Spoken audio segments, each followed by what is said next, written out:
নামাজ পড়ে এবার ভাবছিলাম লাঞ্চ করব, আর আমি প্রচুর এক্সাইটেড ছিলাম। তো ফাইনালি আজকে এসছে আমার পার্সেল। আসার কথা ছিল দুদিন আগে।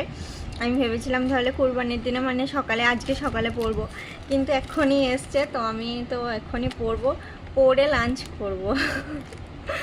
ড্রেসটা পরেই খাবার খাবো দুপুরে। দেখি কেমন এসছে, আর সেটা সবার সাথে মানে শেয়ারও করি। আমি খুব এক্সাইটেড। আমি নামাজটা পড়ে শুয়েছিলাম, আর ফোন করেছে যে পার্সেল এসছে।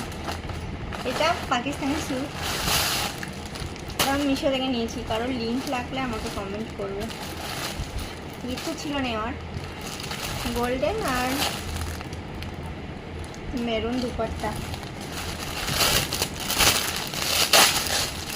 যাক, আজকে তো এসছে, কালকে এলে রিটার্ন করে দিতাম, আর নিতামই না। বাট আজকে এসছে, আজকে পরবো, এখনই পরবো। আমি খুব এক্সাইটেড।